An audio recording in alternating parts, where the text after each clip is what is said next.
Lavanya, how are you? Hello, sir. I'm great. How are you?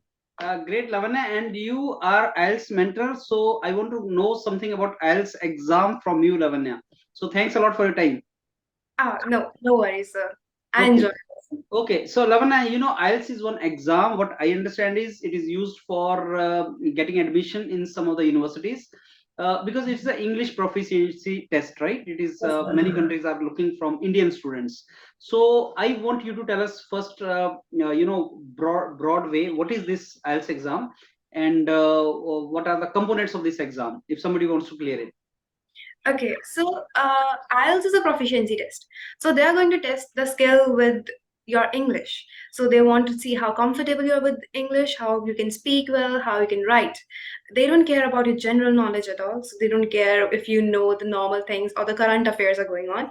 They just need to know, okay, can you speak fluently? Can you Mm, write grammatically correct sentences? That is it. mm, mm, Then IELTS is of two types, mm. academic and there's another one, general. Okay. Academic is for students. So if you're applying for university, for even your high school graduation, you give the academic test.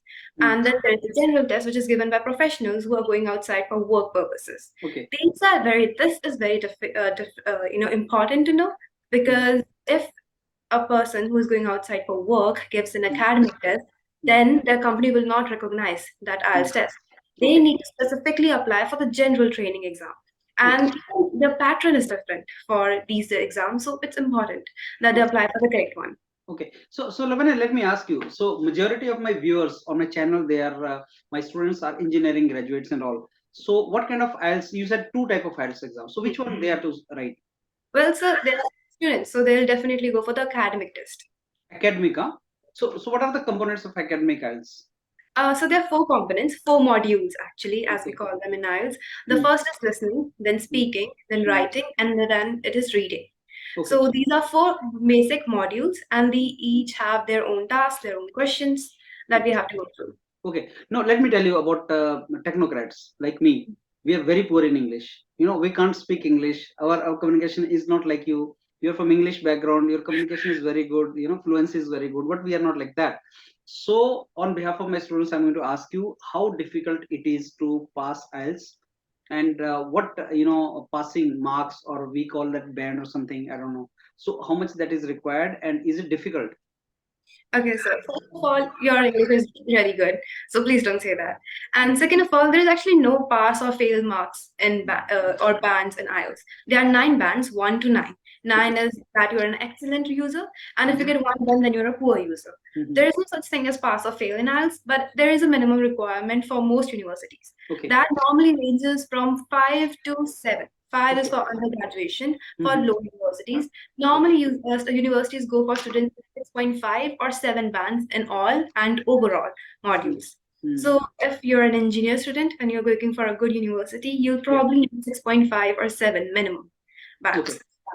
So that Uh, means six plus maybe we can get admission or something. I mean, yes, sir. that is qualifying. That is required, right? So that should be the goal for most of the students, 6.5 at least or Mm. above that. Okay. So Lavanya, I'm going to ask you those questions which actually my students ask me, right? So their question is, sir, how much time it will take? We are starting from zero, scratch level, zero level. How much Mhm. time it will take for us to get this kind of bands? 6 or 6.5. Uh, Sir, first of all, that will depend on the level that the student already stands on. Okay. So, if it's a normal level, like how you're speaking, you probably are already surpassing 7 bands. So, Mm-hmm. it's not something that you'll need to work on years for. Mm-hmm. English is something that we all have been studying since kindergarten.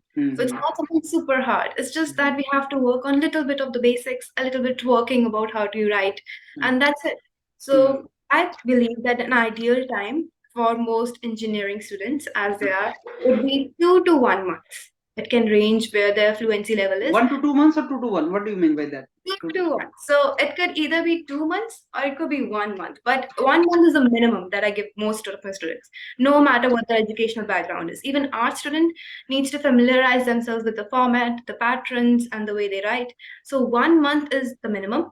Two Mm. months is for most technocrats, as you call Mm. them. Okay. So Okay, but I'm going to ask you because they have to do other activities also simultaneously other than preparation of IELTS. So, how many hours per day on an average? I mean, for average student. 1 hour per day. That's it. I That's would it. 1 hour per day for 2 months. That means 60 hours. yeah, That's it. yeah. They'll So pass. Mm. 1 hour is the minimum required. Okay. That is something that I recommend. If the student times it perfectly, they can actually cover a lot in 1 hour alone. Mm. And even if they don't, then they'll be practicing every day. So that helps a lot because English is, even if they are reading or they are just listening to English, that is helping them with their fluency, it is helping them with their vocabulary. So as long as they surround themselves with the language, it's enough. So 1 hour is the minimum. Though obviously if they have time, they can go beyond that. Lavanya, nowadays, presently, you are mentoring some of the students, engineering students for this IELTS. Have you come across some students who are very difficult to train and they can pass this exam? Did you find something like that? So I would not like to say that they are very difficult. There are certainly some that are challenging because obviously our school teachers they have a different way of teaching students, and some students are obviously naturally weaker at grammar and other concepts that are important for IELTS. But once you get the ball rolling, once you start teaching, and once they start actually taking an interest in the subject, then it's easy. And then if they start picking up the things very Okay. quickly. So you were mentioning about the four main categories, IELTS exam, speaking, Yes. writing, and which one is the most difficult, if I can ask that? Uh, well, there are two actually that most students face most difficulties in. Mhm. First is listening.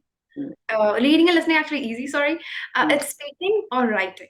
So speaking because many students are hesitant, they are underconfident, so they find it hard to speak to an Okay. invigilator. The Okay. second is writing because that's when the grammatical errors they are just in front view for all of the teachers. So if the student can write comfortably, that would be a plus point. But yeah, writing and speaking are the biggest weak points for most Okay. students. Is there any particular section, Lavanya, which university is looking for? No, sir. Actually, normally universities go for six or in all bands and 6.5 or above as average, or they go for 6.5 in all and 7 in all average. So it's not like they have this one particular subject they want everyone to excel in or anything. So what if one student gets very low in particular section? Will that will not affect his selection or something, right? No, sir. Every university has their own requirements. So, for example, some universities just need a 7 overall band. In that case, if the student scores 5.5 in, let's say, Particular. writing, and then they get 6.5 in all others, or let's say 7 and 8 in like reading and listening, then they are crossing the 7 mark, so it's okay. But then again, there are universities that ask for 6 in all. Now, if you have asked for 6 in all the modules and the student scores let's say 5.4 or 5.5 in speaking, then they have not crossed the minimum requirement and they won't get in. So they have Wonderful. to work according to their goal. Wonderful. So, Lavanya, this is more than sufficient information as of now for me. So, I'll request you to make detailed, one presentation telling all of us what this IELTS is all about, what are the four sections. I'm sure that is going to take some time for you, and maybe the kind of presentation, PowerPoint presentation you were showing me earlier. Okay. So, if you can explain that through that, it will be wonderful for all the students over here, right, Lavanya? That will be no Thank you. problem. Thank you. Thank you.